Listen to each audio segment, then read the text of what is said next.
Boa noite a todos. Boa noite. 31 de outubro de 2016, estamos reunidos para estudarmos a obra Renúncia.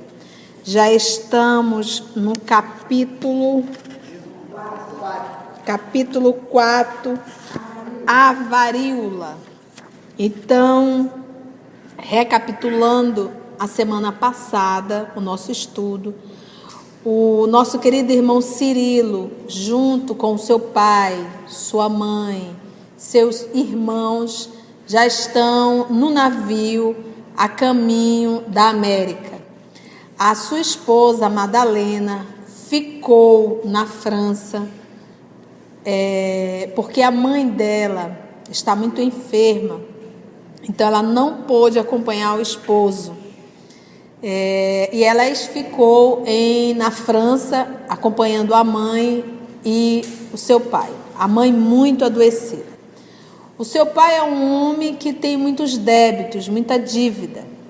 O seu esposo Cirilo, antes de viajar, deixou uma soma com o pai de Madalena de 10.000 francos para custear despesa enquanto ele estiver ausente. Ele carrega uma ideia de que vai passar aproximadamente 1 ano distante da esposa, o tempo de poderem construir ou reconstruir sua vida na América do Norte. Logo depois iria voltar para pegar sua esposa. Então, nesse momento, ele deixou esses 10.000 francos, dinheiro esse que foi resultado da venda da propriedade dos pais dele. E o seu primo de Madalena, qual o nome dele? Antero de Oviedo, né? Antero viu Cirilo dar essa soma e, de certa forma, para ele, quanto mais pobres eles estiverem, melhor seria para ele manipular o seu então tio, né?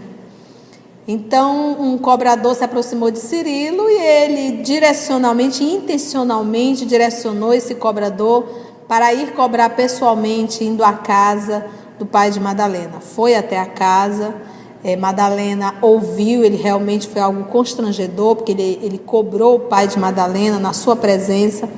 Madalena sabia do valor de 10.000 francos e a dívida era 8.000 francos.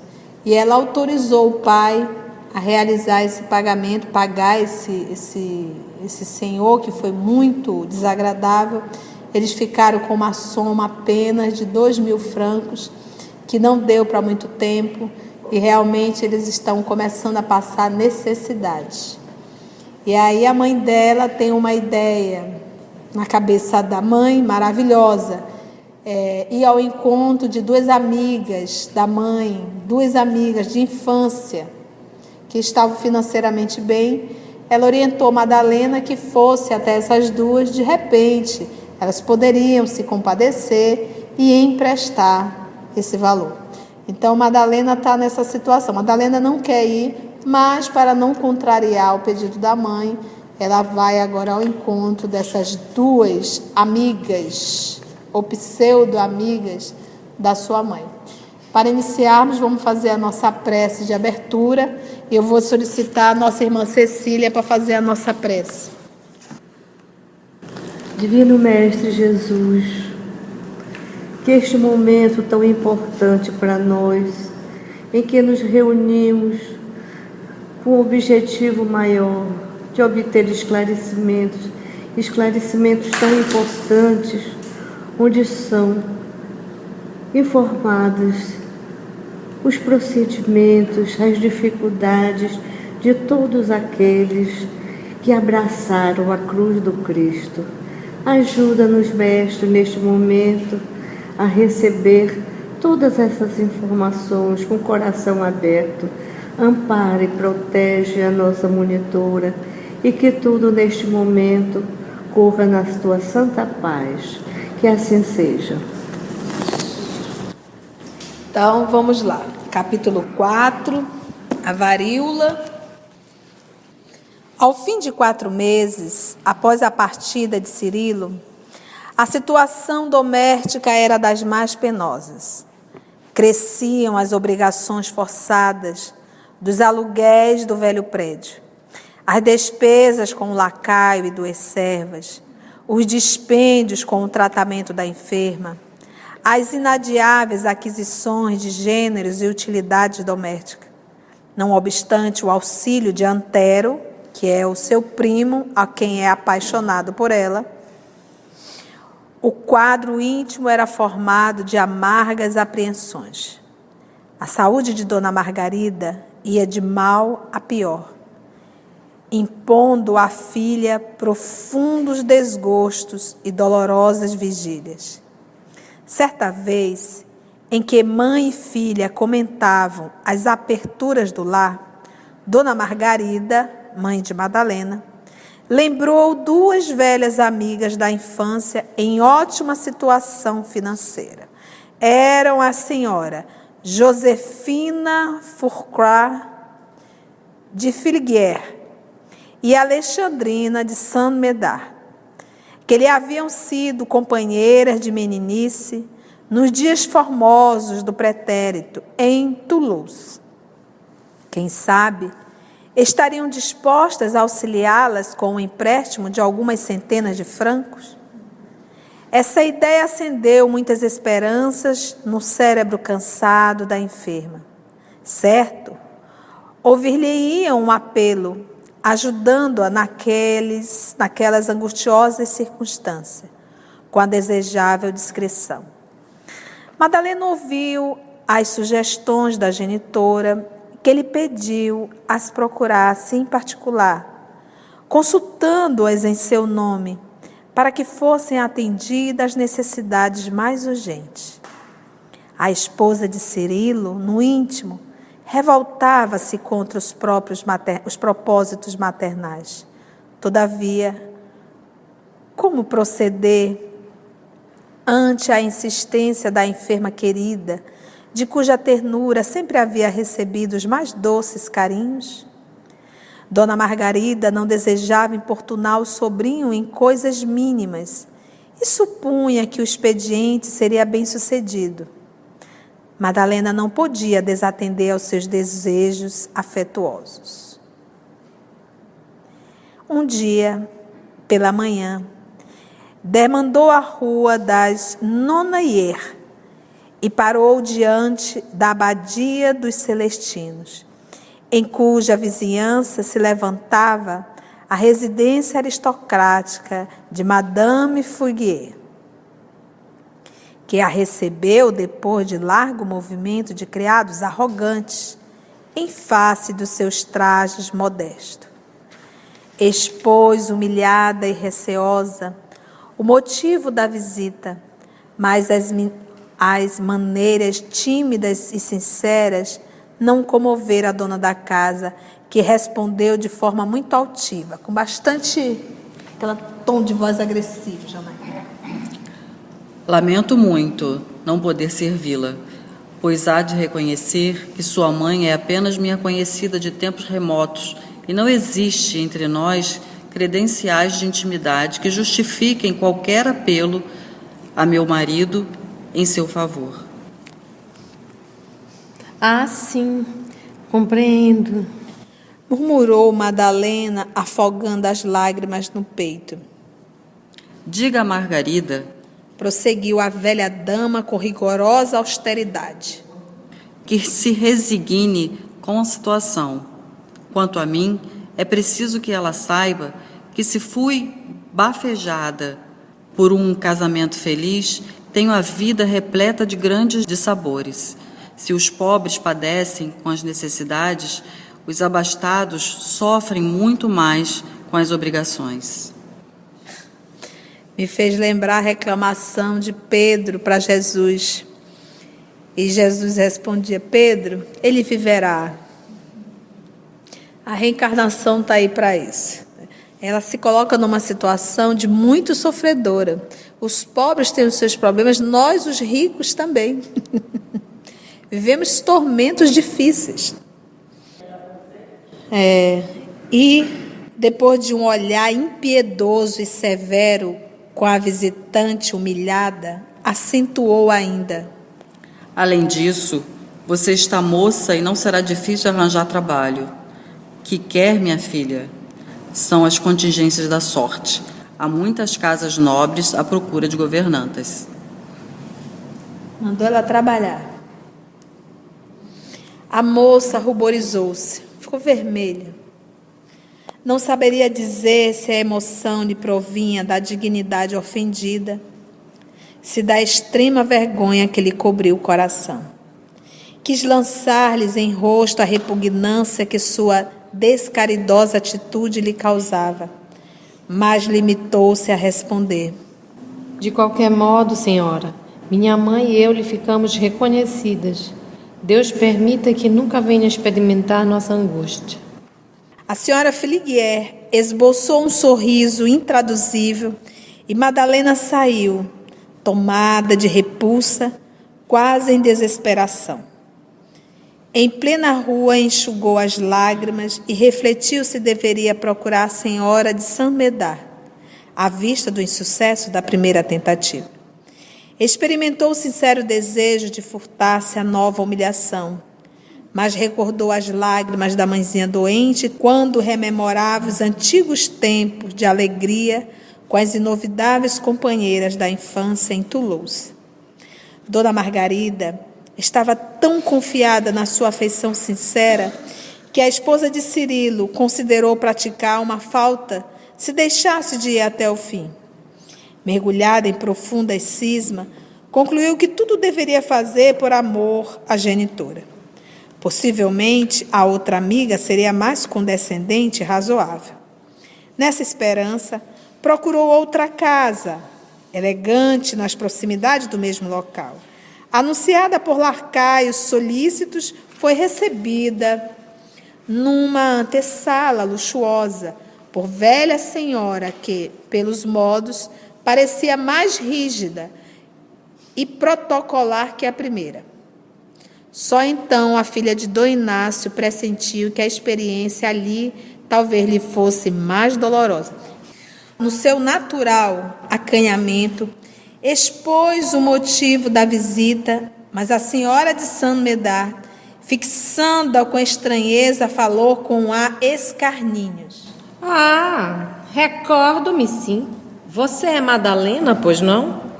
Para servi-la, minha senhora. Você já leu, porventura, uns versos do senhor La Fontaine sobre a cigarra e a formiga? Aí eu aproveitei e dei uma pesquisadazinha, já que ela citou, no La Fontaine. No original, seria o gafanhoto e a formiga. É uma das fábulas atribuídas a Esopo e recontada por Jean de La Fontaine. Isso. 1621, La Fontaine, e desencarnou em 1695. Também era um francês. Trocando em miúdos, ela mandou a menina trabalhar. A cigarra cantou muito, né? É a formiga. Então, ela está se comparando à formiga e está chamando a mãe dela de cigarra. Madalena estranhou a pergunta. Mas na ingenuidade de quem repousa com boa fé, ela não se tocou. Guardando no coração sinceridade cristalina, retrucou sem a menor preocupação. Sim, mas que deseja dizer com isso? Pois diga, dona Margarida. Continuou a senhora de Saint-Médard com profunda ironia.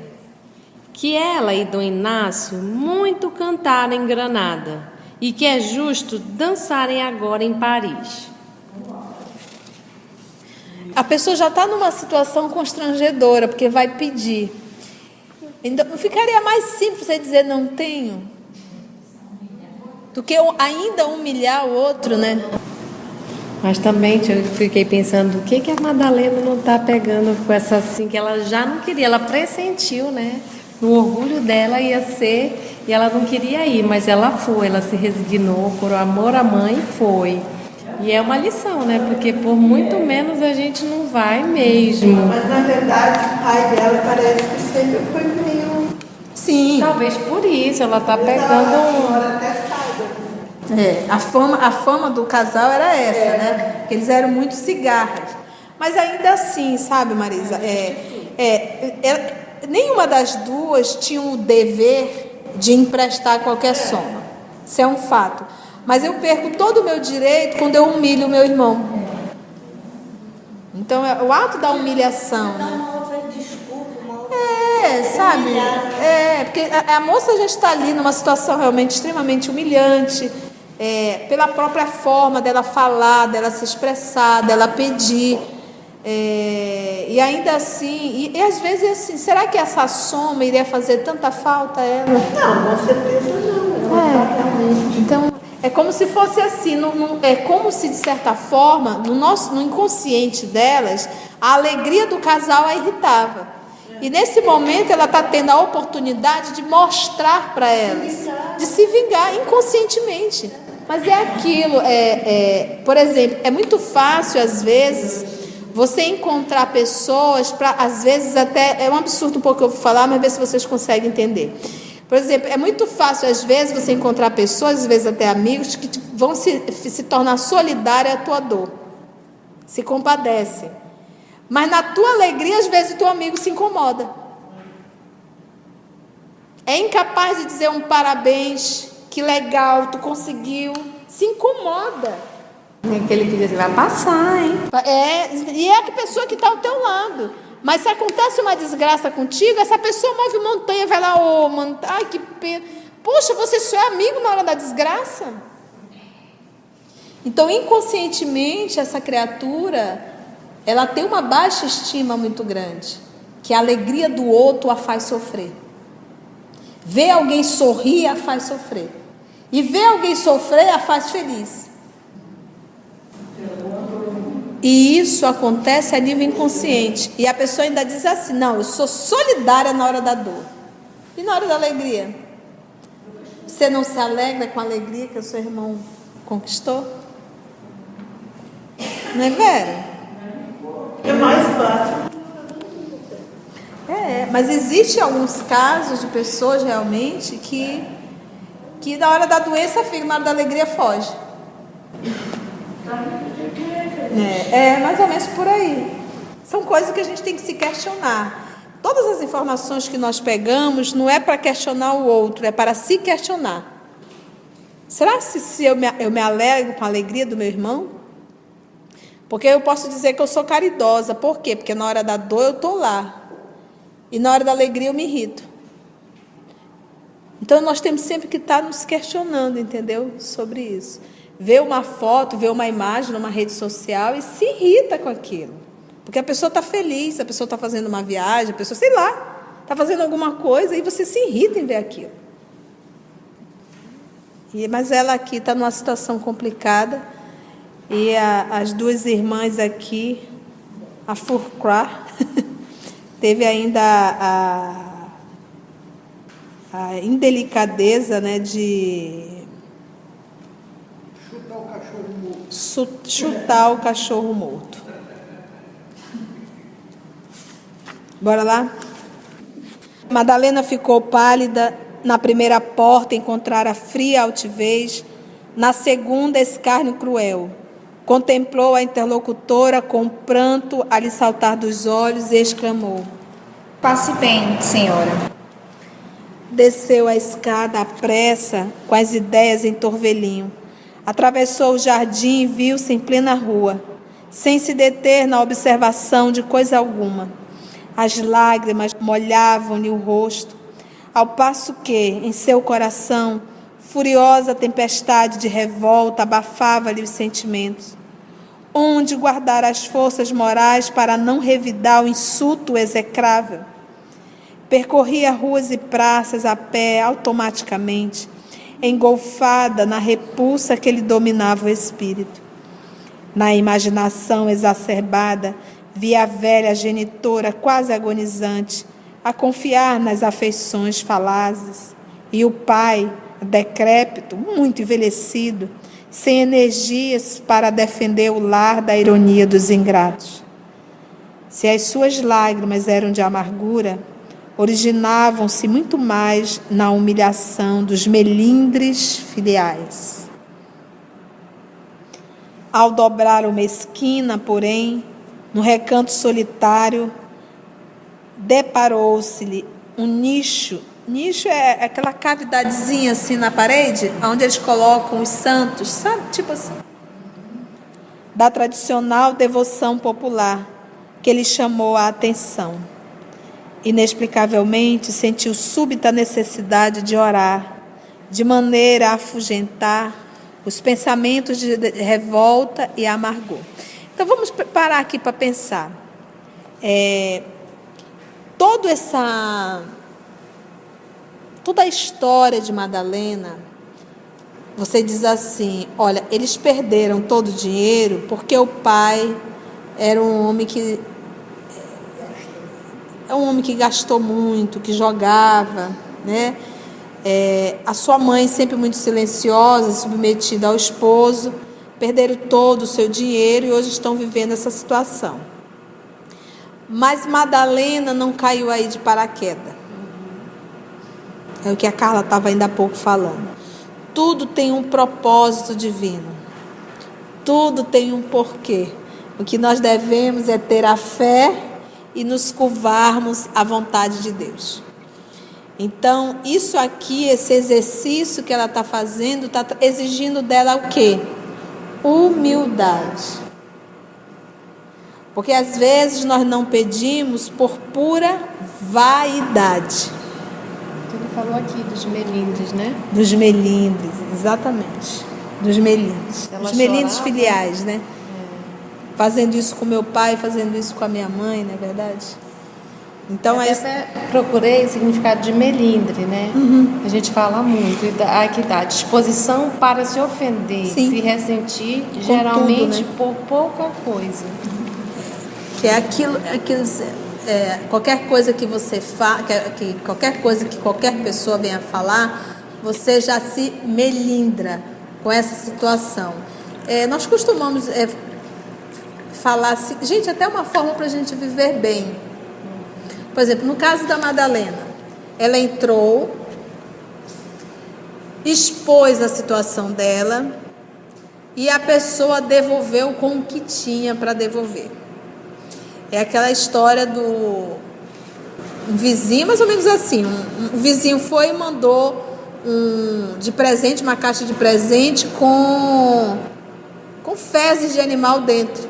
Chama de esterco, né? Se não me falha a memória. São os estrumes, né?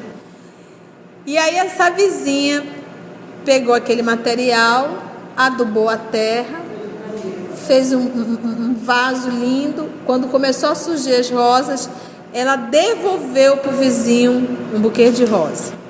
Ela disse, com aquele material que a senhora me deu, eu recolhi, adubei e hoje lhe devolvo uma planta.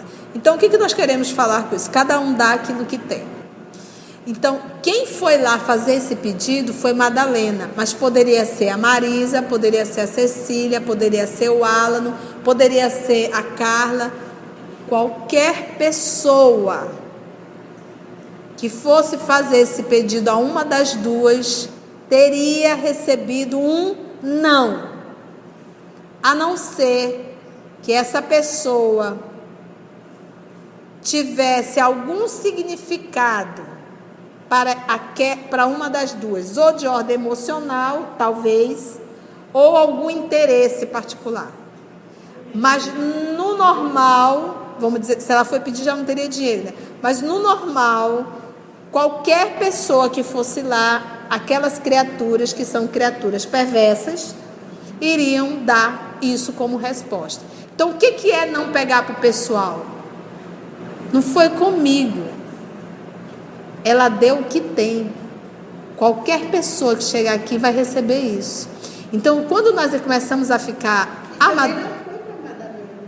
exatamente. Na verdade, ela estava fazendo para os pais dela. Para os pais. Agora, por isso que ele usou o termo aqui, melindre filial.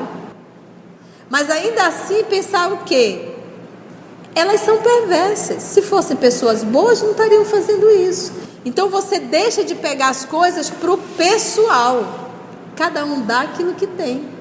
Qualquer pessoa que vier pedir, vai dar o estrume que tem. Agora, se a pessoa realmente não tiver, mas ela não vai falar assim. Sim, porque Porque aí o problema não foi ter dito não. O grande problema aí foi a humilhação. Eles dizer o não e pronto.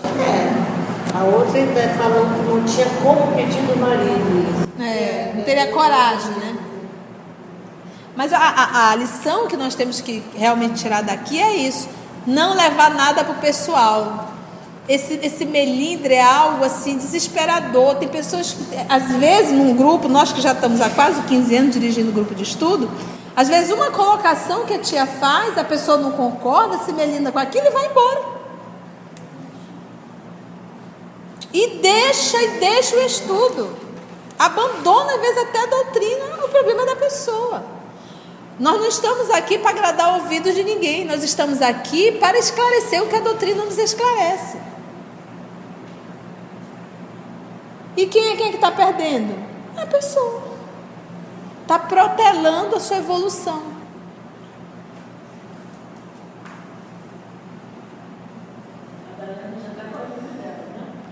A Madalena está exatamente, através desse exercício, já começa a fazer o seu aprimoramento moral, né?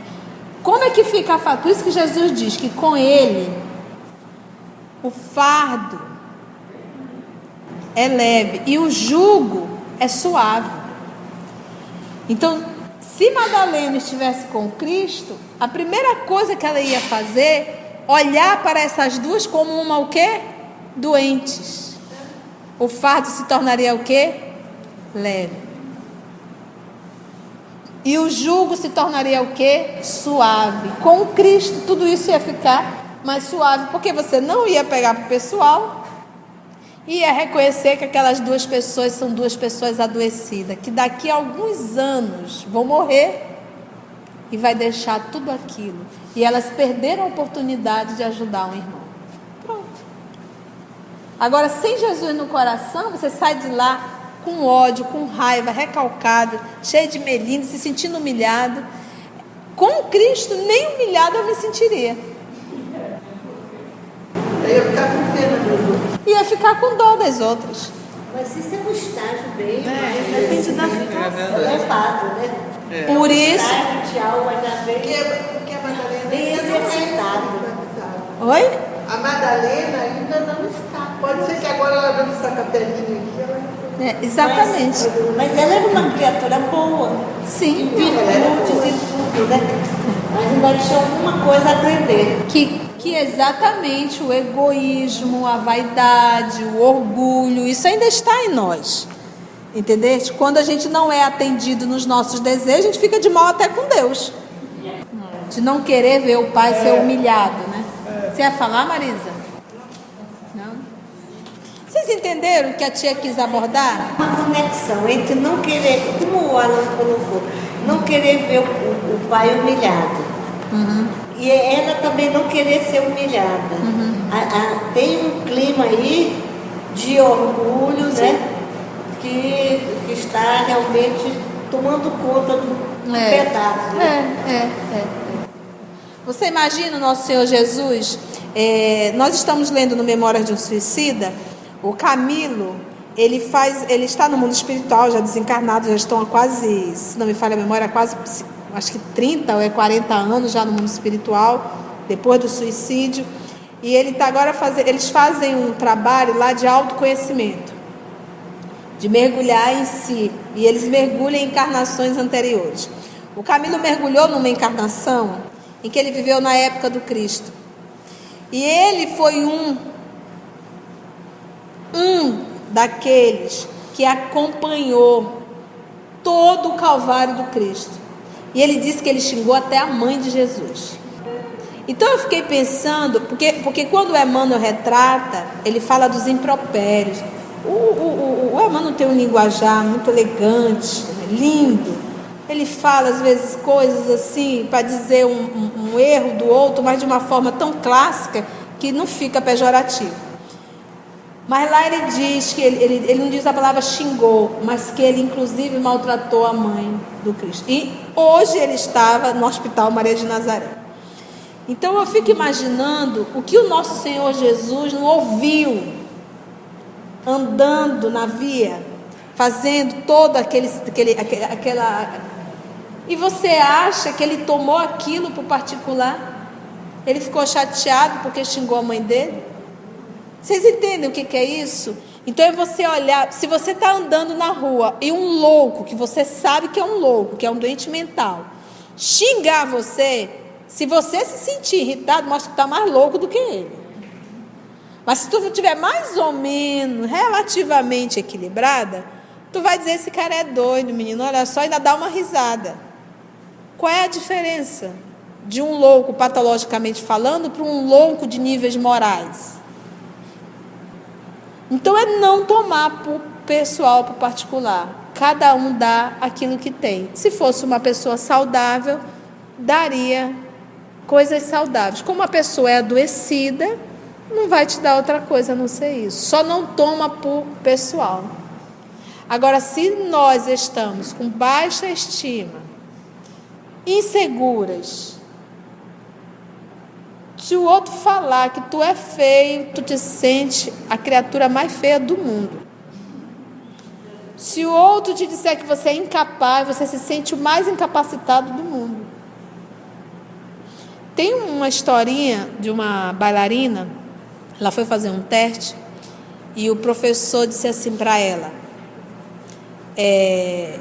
você não passou no teste, você não dá para ser bailarina. E ela acreditou. Ela deixou. Passaram-se os anos, muitos anos, décadas. Ela no aeroporto encontrou o professor. Quando ela viu, estava com aquilo ainda na garganta, procurou ele e contou a história. O senhor sabia que eu não sou bailarina por culpa sua? Ele disse, por quê? Eu fui fazer um teste, o senhor falou que eu não daria para isso. Aí ele olhou para ela e disse, parece que eu não errei, não deu mesmo, porque nem você acreditou em você. Você está entendendo? Então que eu não posso pegar para o pessoal, eu tenho que realmente entender. Nesse caso era uma crítica, o orgulho dela foi tamanho que ela não quis mais receber crítica, então não vou mais fazer isso. Se nem ela acreditou no potencial, como é que ela quer que o outro acredite? Então é realmente começarmos a trazer tudo, fazer uma autoavaliação. Quando o outro xingar, berrar, maltratar, o problema é de quem? Dele. Quem é que está com a mão suja? Ele. Eu continuo em paz comigo.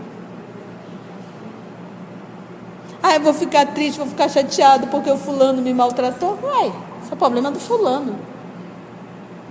Eu costumo e sempre vou repetir.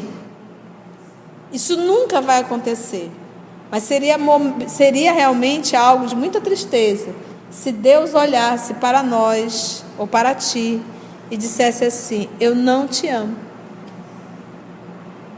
Como isso nunca vai acontecer, sinta-se muito amada, porque Ele nos ama infinitamente.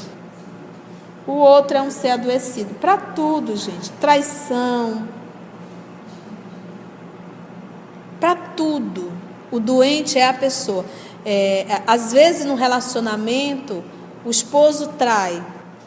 Na cabeça da esposa ela se sente feia, não se sente amada, se sente rejeitada, mas ela não entendeu ainda que o parceiro dela patologicamente está doente. O problema é de quem? Dele. Ele pode casar com a Gisele.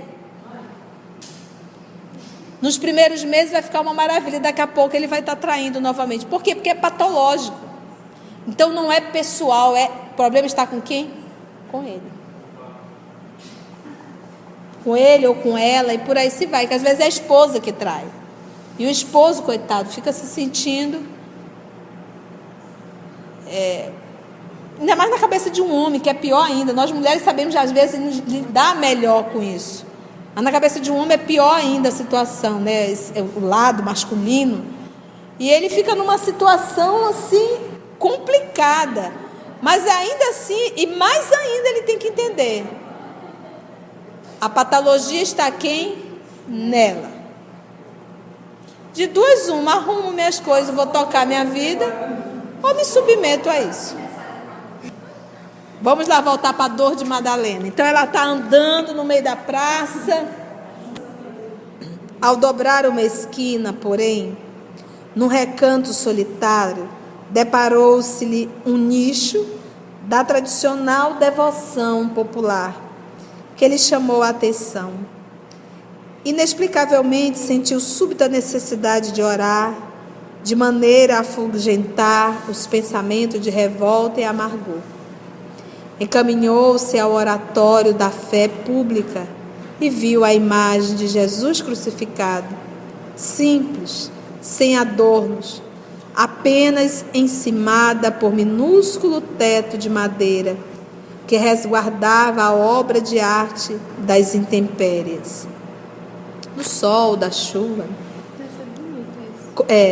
Contemplou, enlevada como nunca, a relíquia do povo e orou, através do véu de lágrimas, pelas chagas sangrentas e pela coroa de espinhos que pendia da fronte dilacerada.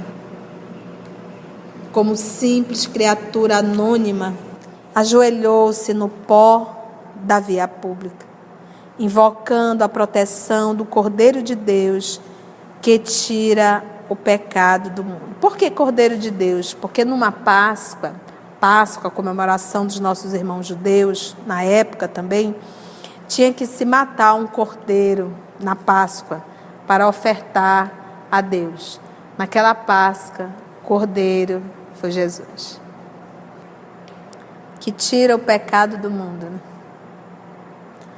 Nesse momento em que se humilhava, qual jamais fizera em ato de contrição religiosa, aí vem Cecília, o nosso estudo, Cecília, sobre a fé. É nesse momento aqui que ela sente, que nós estamos, entendeste? A emoção.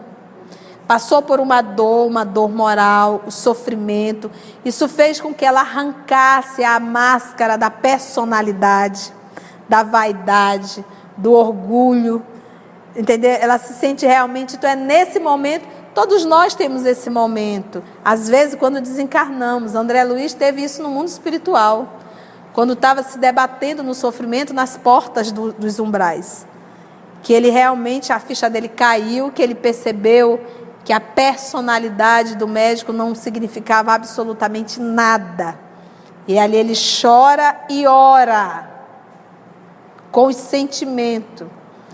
E na oração, aí sim, quando ele muda o seu padrão, ele enxerga Clarencio e outros amigos que estavam sempre ao seu lado e que ele nunca conseguiu enxergar. Então, nesse momento aqui é o momento que ela ora verdadeiramente. É a fé.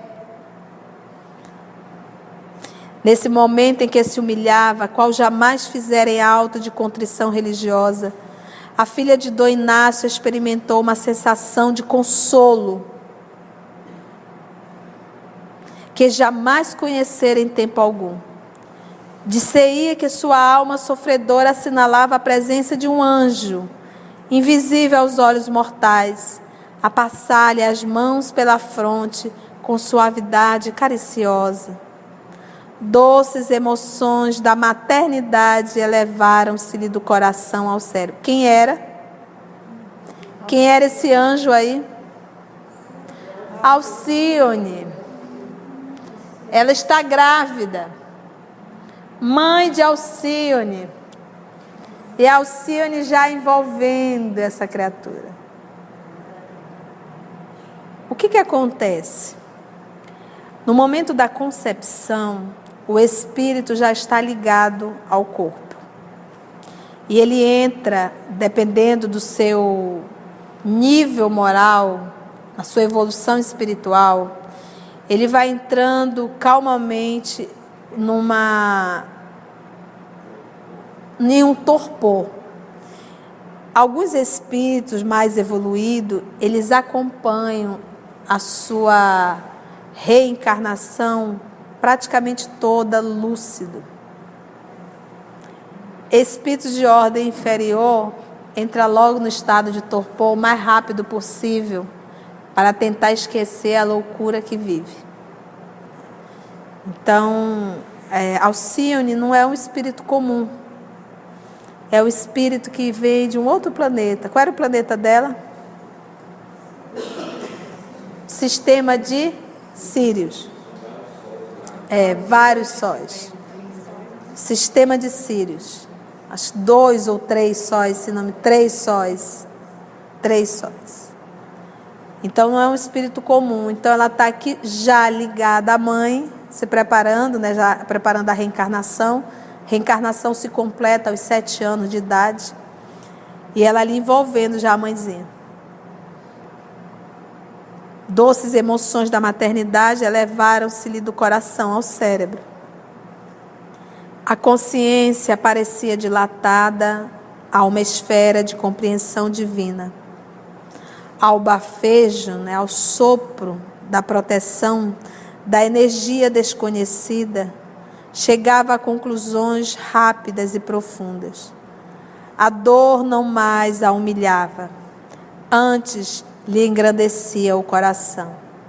Sentia algo semelhante a uma voz falando-lhe no imo da alma, em vibrações de suave mistério. Teve a impressão indefinível de que alguém lhe tomava o braço com afagos brandos, convidando-a a erguer-se. Nunca soubera pensar em Cristo como naquela hora inesquecível. Em poucos momentos, os olhos estavam enxutos. O profundo e carinhoso nome de mãe ressoava-lhe no peito como incompreensível e sublime esperança. Quem era o homem da terra e quem era Jesus? Essa pergunta que se lhe apoderara da mente, como se fora sugerida por alguém de plano mais alto, proporcionava-lhe infinita consolação à alma ferida. As angústias do dia se desvaneceram como incidente fugaz, rápido, comum. Os algozes do Cristo deviam ter sido muito mais cruéis que as senhoras de Fourrière e de Saint-Médard, que não passavam, aliás, a ajuizar por sua conduta de 2 mulheres ignorantes e orgulhosas a abusarem das possibilidades do mundo. Lembra? Ela deixou de levar para o pessoal e passou agora a entender essas 2 senhoras como 2 pessoas o quê? Doentes. Não é Fourrière. Daqui para o final do livro a gente aprende. Qual que é? Que não passavam, aliás, a juizar, né, as possibilidades do mundo. E que era a sua mágoa comparada do mestre que se imolara pelos pecadores? Sofria muito naquela hora em retribuição aos carinhos e dedicações maternais. Mas Jesus aceitara o madeiro por amor aos bons e aos maus, aos justos e aos injustos. Beijou então, comovidamente, a pequena cruz e encaminhou-se para casa, sentindo-se amparada por uma força invisível que jamais conseguiria definir. Abraçando a mãezinha doente, sentiu que era indispensável mentir para confortar, esconder a verdade dura, de modo a não abrir chagas mais cruéis. Sentindo-se forte e bem disposta ao influxo das forças desconhecidas que a amparavam, beijou a enferma com muito carinho, enquanto esta a interrogou com um sorriso de confiança. Chegaste a obter pelo menos 1000 francos, minha filha? Infelizmente, minha mãe, as nossas amigas não estavam em casa. Oh, Exclamou a doente sem disfarçar a tristeza súbita. Vocês viram aí? É uma mentira. Ela está omitindo. Mas qual o intuito de tudo isso? complicar mais a situação. Você está entendendo? Então não é a mentira, é o porquê tu estás a mentir. mentir para acoitar um erro teu, isso é se vergonhice. Exatamente, o intuito aí, a mãe já está doente, no fundo de uma cama, próximo do seu desenlace, ainda vai contar a dor que ela viveu? Aí é jogar ácido na ferida. Então a gente tem que ter, por isso aqui diz bom senso e água fluidificada não faz mal a ninguém. Não é verdade? Então você tipo, eu vou contar para o porquê. Qual o intuito? O que isso vai... Então vamos omitir essa situação para evitar um dano maior. Exclamou a doente sem disfarçar a tristeza súbita. E começou a lembrar outros nomes. Imagina isso, ai meu Deus do céu, lá vai a mamãe me mandar para... Ave Maria.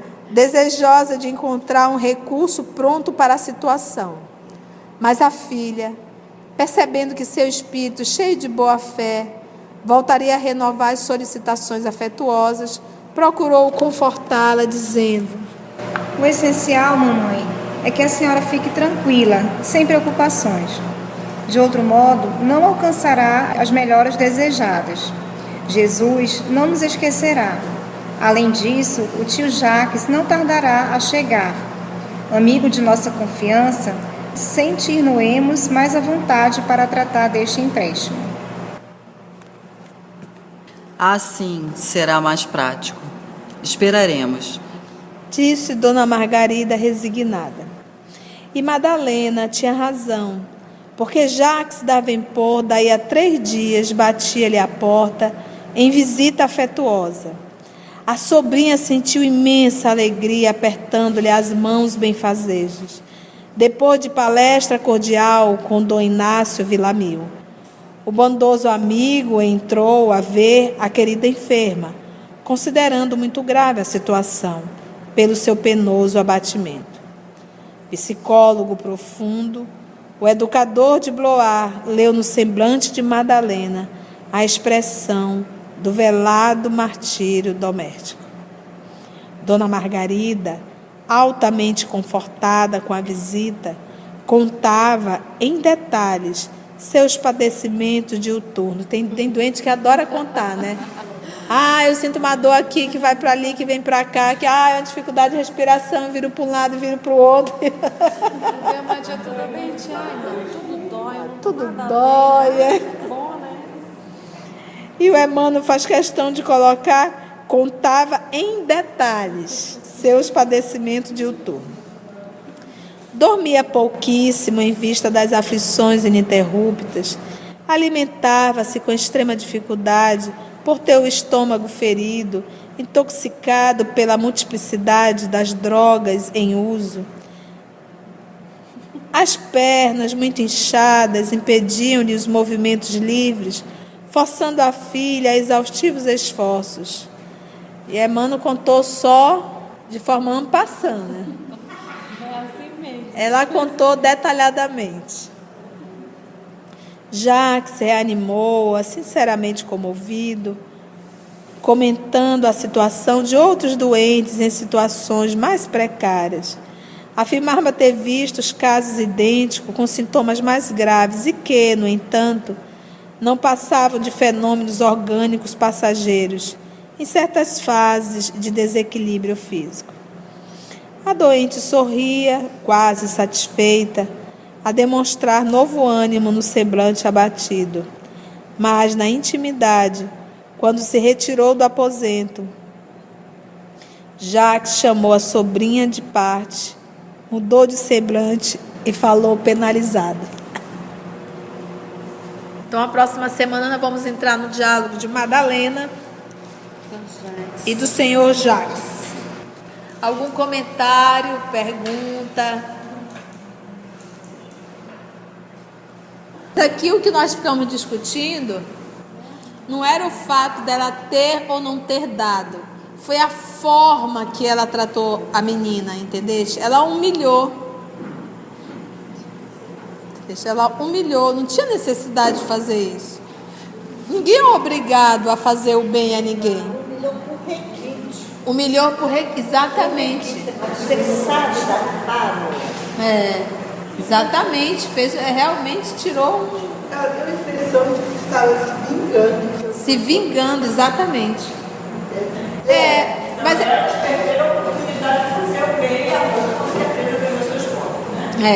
a gente diz assim até se vingando, Estrela, porque é aquilo, como se no passado a felicidade deles, né, as incomodou, né? Entendeu? Incomodou a cada uma delas. Porque, poxa, você vê que era algo que estava guardado, que no momento oportuno jogou isso na cara da moça, né? Jogou ali no rosto da moça, vamos dizer assim. Então, eu acho assim, a lição que fica, eu acho que nós devemos levar isso para o nosso dia a dia, é entender a patologia do outro e não pegar absolutamente nada para o pessoal. Cada um dá aquilo que tem. E que eu não venha responder tão louco quanto. E às vezes, e quase sempre, a melhor solução é calar. E não guardar, não aceita. Aquilo não é para ti. Não é contigo. Agora, obviamente, você tem que fazer uma rápida avaliação também. Para você também não ficar avessa a tudo. Eu contribuí para isso. Eu fiz algo que não fiz, então pronto. Estou com a minha consciência tranquila. Mas se você faz uma autoavaliação e não identifica nada, ou então às vezes é um atendente, você nunca teve contato nenhum com essa pessoa, é a primeira vez, a pessoa te trata mal, não é? Ela não te trata mal, ela se trata mal. Porque trabalhar azedo o dia todo, no final do dia, essa pessoa está quebrada. Então ela se maltrata com o seu azedume. Ok? Podemos orar então? Então, foi uma alegria enorme estar com vocês. Agradecemos aos amigos espirituais, sempre presentes, conduzindo o nosso trabalho, a Jesus, nosso amor de nossa vida. Vamos envolver a nossa irmã Laurinha, que vai fazer a nossa prece de encerramento.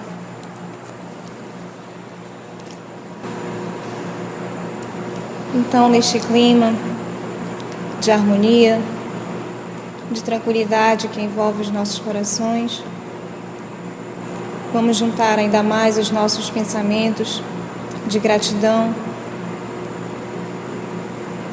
mentalizando a figura do nosso Mestre Jesus e agradecendo. Muito obrigada, Mestre Jesus, por mais essa oportunidade de estudo que o Senhor nos concede na noite de hoje. Obrigada, Senhor, por todas as oportunidades que tivemos também ao longo do dia de hoje, em que pudemos refletir acerca da nossa conduta, em que pudemos, Senhor, colocar em prática tudo aquilo que nós estudamos e tudo aquilo que nós aprendemos com esta doutrina que muito nos ampara, que nos esclarece e que nos consola. Obrigada, Mestre Jesus, por tudo o que o Senhor sempre faz por todos nós, pelo seu amor, pela sua paciência para com os nossos erros, com as nossas atitudes ainda muito infantis. Que os trabalhadores do plano espiritual envolvam esta casa, que também sempre nos acolhe, sempre nos recebe com todo amor, com todo carinho. E agradecemos a eles também pelo apoio, pelo amparo, pelas boas energias e pelas boas vibrações que ora recebemos na noite de hoje.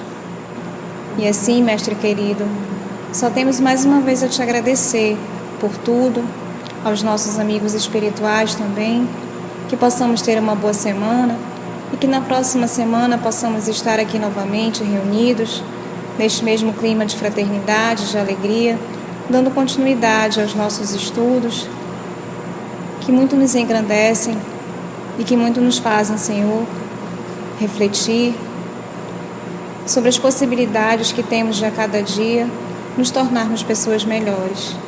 Que assim seja.